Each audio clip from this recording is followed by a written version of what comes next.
Andy B here at the Evangelical Alliance's offices in London. Yes, we've been here since 10 o'clock. We've chatted to Rachel Heffer and Joe and Catherine and Alicia, who works in Parliament and advocacy here with EA. And I have my final guest, I think, today in John. Hello, John. Good morning. Afternoon. It's afternoon. It's the afternoon. No, it's fine. I don't like to correct people, right. but, it's actually the afternoon. I was worried then, thinking, have I lost something? So just give us a little overview. You've jumped in here, or have you been coerced in a loving manner to come and talk to me? I was asked about 2 minutes ago to come and join you. So I work with the CRM and membership as the CRM and membership lead. So the CRM is our database of all our lovely members. And then the membership team, part of the membership team, who kind of help, kind of facilitate, the memberships of all our members. Evangelical Alliance, I think Alicia said it's 179 years old, or it's been going for quite a while. Why is membership important with the EA? Because I sort of know of the importance of it, but why does becoming a member of the EA, I mean, we're members as a radio station, but you can become a member as a church or as a person. Why does membership matter? So I've been thinking about that quite a bit recently, actually, and I think it's really important our personal members really help our advocacy work. So when we say there's 27,000 people that are signed up, paid up members of the Evangelical Alliance, when colleagues like Alicia go and talk to members of Parliament, then that gives a real weight to what they're saying. That actually, we're not just, one man on a street corner. We are representing a body of people. And actually then I think the other bit, which is really important, is the church membership. I think that's how we reach, the nation with the good news of Jesus, our church membership. So we've got around 2,800 church members, but we want to get as many churches joined up and working together in unity to try and, together make Jesus known. I kind of liken it a little bit to the feeding of 5,000, which was the 5,000 men, but they wouldn't have just been men, they'd be men, and there were probably women, I would imagine. I think conservatively, once I worked out, maybe 20,000 people. So the feeding of the 5,000 is just a portion of the people that were there, because it's only one people group that was actually listed. So as you say, when you're going as an EA saying we've got 27,000 members, it doesn't take much to think, well, it's more than 27,000, isn't it, who are actually represented? Well, yeah, I mean, generally it's the kind of adult members, of the family unit. So we don't really count the children, but yeah, but we do count couples as two. So we love couples that join because they add two to the number. So we have, count those in the personal members. And like you're saying as well, your membership is really important as well. All the different organisations bringing something different to the kingdom of God in the UK. So we have that, kind of the three different levels, but the organisations, they just bring such a lot of variety and stuff alongside the church. That's just a great compliment. So across all three different parts of our membership, it's just amazing to see what they're all doing. When we were looking at applying to become members as a radio station, I did look through all the members on there, all the businesses or organisations or ministries, anybody who's not an individual or a church. And it was fascinating to see. There were some that you'd expect. There were people working Christian Against Poverty. There was some sort of obvious, Christian organisation. But then there's other businesses. But you think, well, that's interesting. And it was. I mean, if you want to go and spend some time, go and look through all the businesses, ministries, organisations on the EA website who are members, because it's fascinating to see just the breadth of people who are saying, we want to be part of something. And actually the EA is a really good thing to be part of. Yeah, absolutely. I mean, from coffee companies to banks to solicitors, all sorts of people are members of the Evangelical Alliance. Yeah, it's an amazing variety. Let's just look a little bit at your faith, which I always like to try and get in somehow. Obviously, Evangelical Alliance, we've been looking at what evangelical means. We're looking at the alliance part, the two bits together, advocacy. We've looked at some of the research that's been done. But it's clearly, unashamedly, a Christian organisation. It's a Christian community, collective. I mean, there's all sorts of ways you can describe it. But what was your journey into faith to the point that you're thinking, Jesus isn't just a nice idea. Actually, Jesus is my God? Well, I mean, yeah, that goes all the way back because I started out obviously as a little baby, and I grew up, thankfully, in a really most of us do. Really, well, yeah, indeed. pretty obvious statement. But, started off, grew up in a really good Christian household. So my mum and dad, apparently my first phrase was "Daddy gone caca." So he got in the car to go and do leadership training. So he was a lay reader in our church, and he was going off, and that was my first phrase was that. So my parents were really faithful Christians, and so I came through that, and kind of made my own personal commitment to Jesus in my teens. Some people talk about kind of the Eurostar from London to Paris, and you're kind of on the train, and when you start, you're in one place in London, for example, and then when you get there, you're in Paris, but where you quite technically cross the border. And I felt like that a bit up with my faith journey, that in that teen years, it's kind of, I was doing a lot of stuff with church, but there was I guess a moment where I kind of prayed in my room and asked Jesus into my life. But then it was just following that path on from there, really. And off to university at Southampton, I really saw God's hand like guiding me there. And even like the first night, I met a few people, and then the next night when they did a small group in the hall of residence, like it was the same people I'd met the night before were coming to this Christian Union group the next night. So yeah, and then I went on to do some cool stuff at Southampton with the Christian Union, getting involved in that, and just on, like, always God kind of leading me on. And then years and years later to the Evangelical Alliance.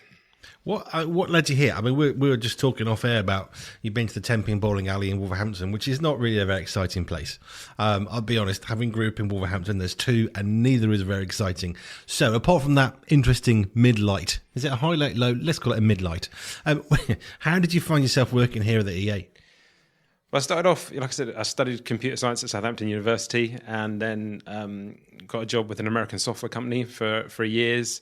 When I worked with a friend for a couple of years, and I was trying to discern whether I'd become a priest in the Church of England, which didn't actually happen. I got to the kind of last stage of that whole process and wasn't recommended to train as a priest.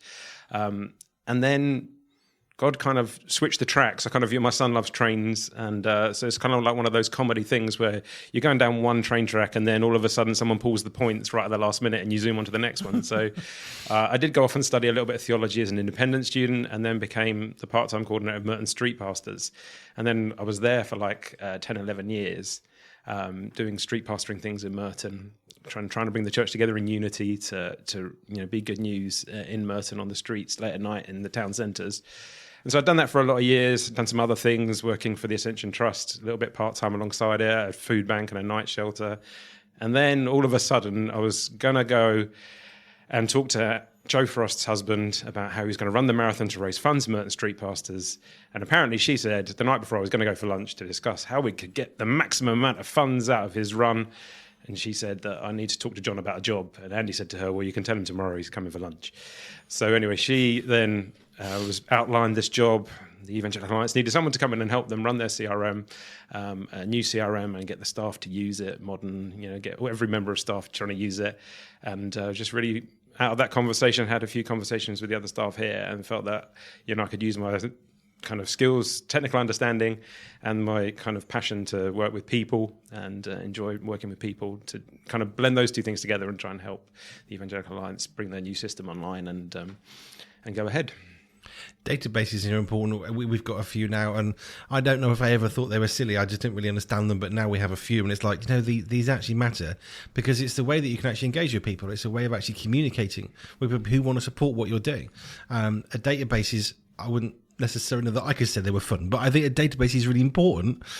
So, I mean, do you see it as a fun thing, or do you see it as just a really useful tool? I mean, it's really interesting. I find, looking back at some of the, some of the history, so you can see people have been members for 75 years. Wow. In the data and the kind of notes on the system that said, we happen to find out this guy's been a member for 75 years. Some of those things are really interesting, looking at the trajectory, like the number of members. It's been really fascinating in the last few years to see such, kind of a good solid membership growth, particularly in our personal membership, going from, kind of probably around 18,000 when I joined to 27,000 now. So, and last year there was a bit of a splash when I think we recruited 5,000 members within 12 months. Wow. And I think we've done that 2 years in a row now. So actually, it's great to see some of those, those changes, some of the history. There's lots of fascinating, things in the data. Also, quite a lot of people that I appear to have come across in different parts of life. I'll recognise that name. But it's also been a really interesting journey since I got here as well, because we did have a cyber attack in 2022. So, oh wow. just after I joined, and then trying to recover after all that was quite a big challenge. That's one of those things that's never ever going to be fun, pleasant, or wanted.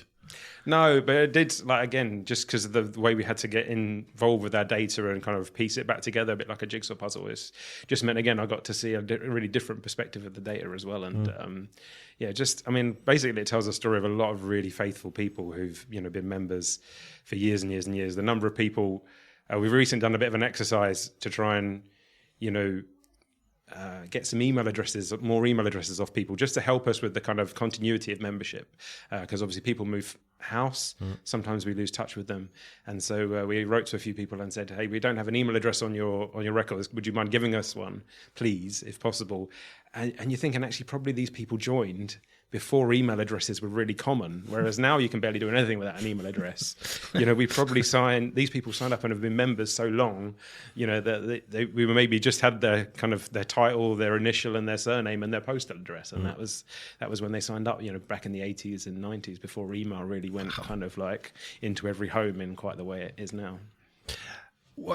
How have you found the team here at EA? I've been here for, I don't know, a few hours. I walked in, I was greeted by a smile. Here's a coffee machine with caffeine. That was me. I was very happy. And I'm just wandering in the office, and I love to meet people in their place of work, because I can be told, and we had this at CAP when we went around Christians Against Poverty in Bradford, it's a really friendly office and everybody's really happy. And that's great, but you don't know that unless you see that in person. And I walked around CAP and had that experience. I thought, absolutely true. Everyone's full of joy. And the people I'm meeting here, they're just bright-eyed and excited and happy. How do you find coming to work? Is it something you think, oh, I've got to go to work again? Or do you wake up with a sense of, this is more than just a job? Oh, definitely. Definitely is more than just a job. I mean, I love the people here. They're wonderful. I love the work as well, because particularly like in the work I did with street pastors, I just see so often churches can get really focused on what they're doing and making certain things happen. And I think, the great part of what the Evangelical Alliance does is like saying to the church, like, look up and look out. The Great Commission is what we're here for. And actually churches can get a little bit focused in on like trying to keep things running and all that sort of stuff, and actually it's about that kind of look up, look out. It is possible. Things like the Finding Jesus report, it is possible to talk to people about Jesus and for them to want to follow Jesus, and it's that encouragement, that kind of lifting up. But the people here help keep you going. When you have the tough days, like the aforementioned cyber attack, it's the people here that in the months that it took to try and repiece the data, that it's the people that kind of support you and encourage you and pray for you and keep you going. So from that point of view, it is a real blessing to work here with some great people. Cool. I want to come back to you for the website in a moment. If Nathan, who's operating the buttons, can find something really short, hopefully we can chat to Stephen after that. But if people want to get in touch with you here at EA because they want to become a member, which is a really good idea, by the way, you should. How do people go about doing that? So our website is www.eauk.org. So if you go to that, www.eauk.org, then you can find everything you want to know about the Evangelical Alliance. I mean, there's some great history on there. There's this time that I love, like I never knew before I got here that TIR Fund stands for the Evangelical Alliance Relief Fund. So that there's been some other amazing bits of history where different charities have, in part kind of spun up and spun off from the Evangelical Alliance. So, so there's great history on there, but also, you can find the Join Today button. And, we would love everyone to sign up and join, for sure. Cool. John, thank you. Hopefully Nathan's going to take us to a short piece of music. And if all things work as they should, I'll be chatting to Stephen in just a moment. The July issue of Pure Media, the magazine, comes out on Friday the 4th of July with a plethora of amazing writers speaking about life, hope, money, technology and more. In our July edition, we take a focus on Matt McKay and his band Meet Your Maker, as well as shining a light on John Cox and so much more. The digital version is always freely available online. But did you know you can also enjoy the convenience of a printed subscription too? For all of this and more, just head over to www.puremediathemagazine.com www.puremediathemagazine.com